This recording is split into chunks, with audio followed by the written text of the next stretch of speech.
नमस्कार, आप देख रहे हैं आवाज इंडिया, देश की भरोसेमंद आवाज। मैं हूं अजीत।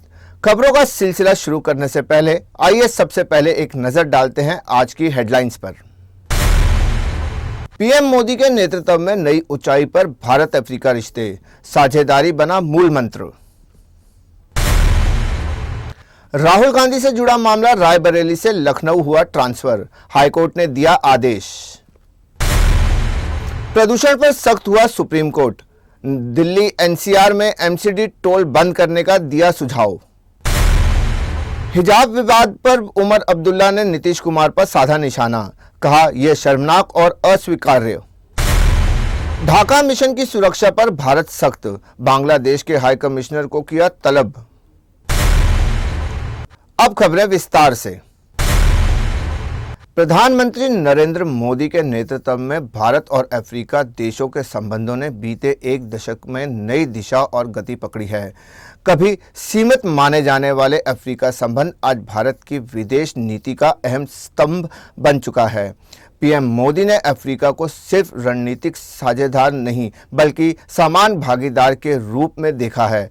पिछले 11 वर्षों में भारत अफ्रीका संबंध राजनीतिक, आर्थिक और विकास सहयोग के स्तर पर मजबूत हुआ है। बीते एक साल में पीएम मोदी ने इथियोपिया, दक्षिण अफ्रीका, घाना, नामिबिया और मॉरिशस जैसे देशों की यात्राएं की। इस दौरान से अफ्रीका में भारत की सक्रिय और भरोसेमंद भूमिका और मजबूत हुई है।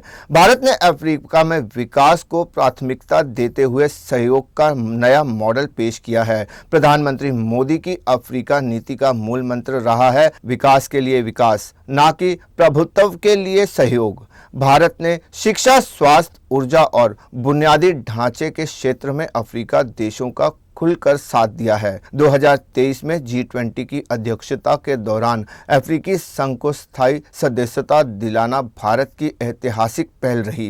कोविड-19 के दौरान भारत ने अफ्रीका को वैक्सीन और दवाइयों की आपूर्ति कर मानवीय सहयोग का उदाहरण पेश किया था। 2014 के बाद से भारत अफ्रीकी व्यापार तेजी से बढ़कर करीब $100 अरब तक पहुंच गया है। अफ्रीका आज भारत को भरोसेमंद मित्र और वैश्विक मंच पर अपनी आवाज मानता है। राहुल गांधी के खिलाफ रायबरेली में चल रहे एक मामले की सुनवाई अब लखनऊ में होगी। इलाहाबाद हाईकोर्ट की लखनऊ पीठ बुधवार को इस केस को लखनऊ की विशेष अदालत में ट्रांसफर करने का आदेश दिया। न्यायमूर्ति बृजराज सिंह की एक पीठ ने याचिकाकर्ता की स्थानांतरण अर्जी पर सुनवाई के बाद यह फैसला सुनाया। यह मामला भाजपा कार्यकर्ता एस विग्रेश द्वारा दाखिल आपराधिक परिवाद से जुड़ा है। परिवाद में राहुल गांधी की कथित ब्रिटिश नागरिकता को लेकर सवाल उठाए गए हैं। अब आगे की सभी सुनवाई लखनऊ की विशेष अदालत में होगी। याचिकाकर्ता एस विग्रेश ने हाईकोर्ट में दलील दी थी कि रायबरेली में उनकी जान को खतरा है। उन्होंने ये भी कहा कि स्थानीय परिस्थितियों के चलते निष्पक्ष सुनवाई संभव नहीं हो पा रही है। सुरक्षा कारणों का हवाला देते हुए उन्होंने केस को रायबरेली से बाहर ट्रांसफर करने की मांग की थी। हाईकोर्ट ने इस दलीलों को स्वीकारते हुए केस स्थानांतरण का आदेश दिया। यह आदेश मामले की निष्पक्ष सुनवाई सुनिश्चित करने के लिए दी गई। दिल्ली एनसीआर में बढ़ते प्रदूषण को लेकर सुप्रीम कोर्ट ने एमसीडी को कड़ी फटकार लगाई है। कोर्ट ने कहा, टोल प्लाजा पर लगने वाले जाम से प्रदूषण गंभीर रूप ले रहा है। मुख्य न्यायाधीश सूर्यकांत ने सुझाव दिया कि अगले साल 1 अक्टूबर से 31 जनवरी तक एससीडी टोल न लगाए जाएं।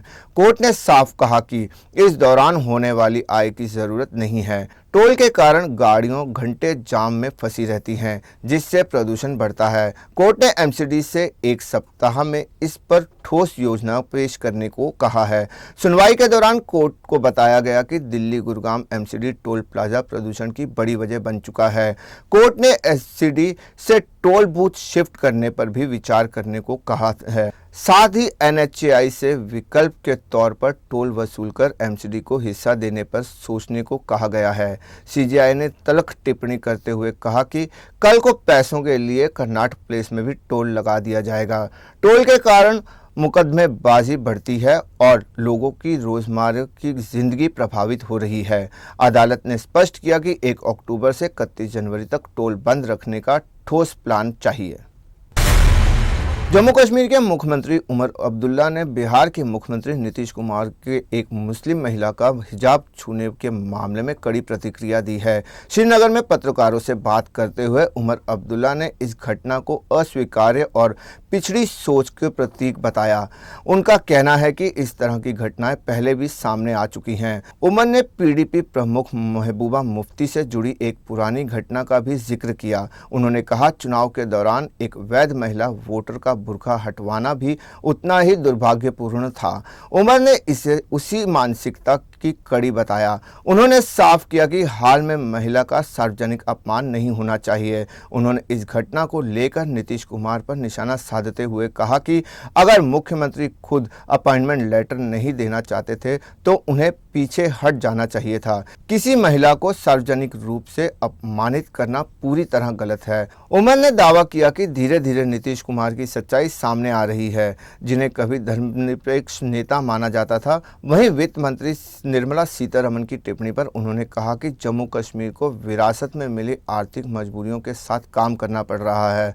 उन्होंने बताया कि यूटी बनने के बाद केंद्रीय करों में हिस्सेदारी बंद होने से बजट पर दबाव पड़ा है। मेरे इलेक्शन में आप भूल गए किस तरह महबूबा मुफ्ती साहिबा ने उस वक्त एक लेजिटिमेट वोटर का बुर्खा उतरवाया पोलिंग स्टेशन के अंदर। ये उसी चीज की कंटिन्यूएशन है। ये हमने कई साल पहले यहाँ देखा। वो भी अफसोसनाक था और ये भी एक मर्द के तरफ एक मर्द ये करे, ये कहीं पे भी जायज नहीं है। और अगर चीफ मिनिस्टर साहब उनको ऑर्डर नहीं देना चाहते थे तो उनको एक साइड पे रखते, लेकिन सबके सामने इस तरह उनको जलील करना ये बहुत गलत बात है। लेकिन आहिस्ता आहिस्ता जो है नीतीश कुमार साहब, जिनको पहले एक सेक्युलर लीडर और एक समझदार लीडर के तौर पे समझा जा रहा था, शायद अब उनकी असलियत जो है वो सामने आ रही है।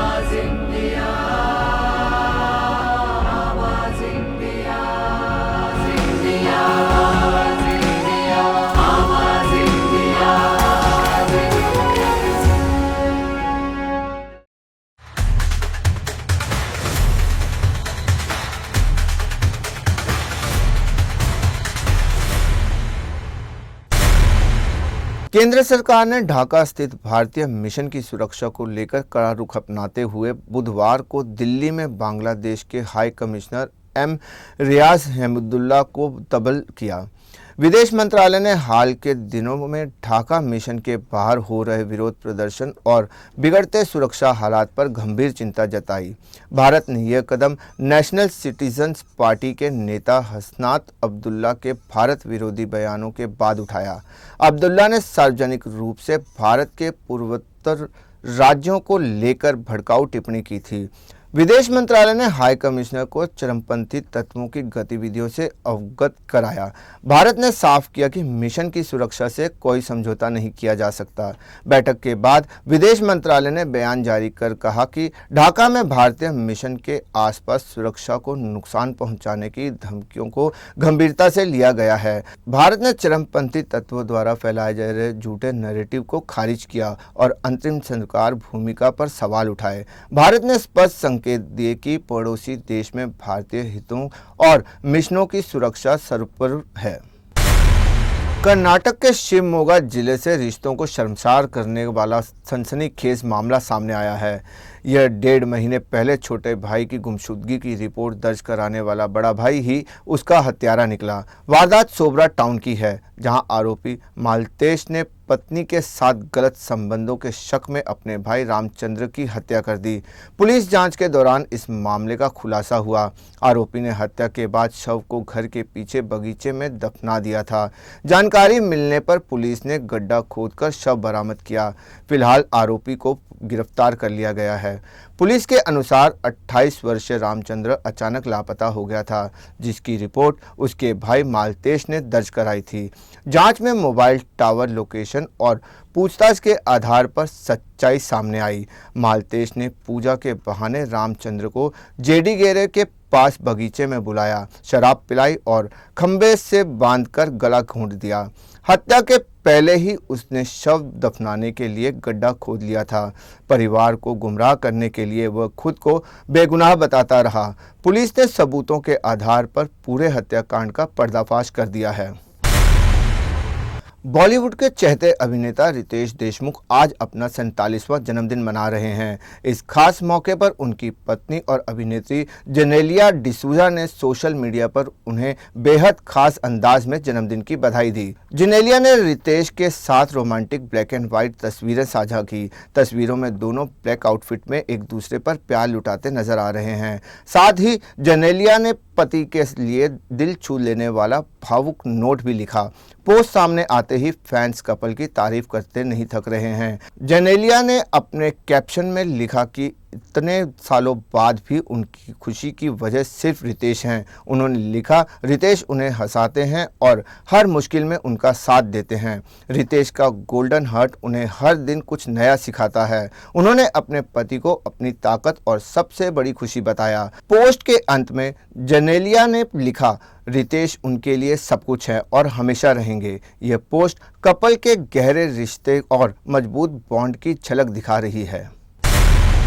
भारत और साउथ अफ्रीका के बीच जारी 5 मैचों के टी20 सीरीज के बीच आईसीसी की ताज़ा टी20 बल्लेबाजों की रैंकिंग में बड़ा बदलाव देखने को मिला है।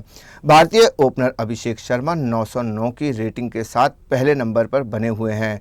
इंग्लैंड के फिल साल्ट 849 रेटिंग के साथ दूसरे स्थान पर मौजूद हैं। श्रीलंका के पथुम निशंका तीसरे नंबर पर कायम हैं।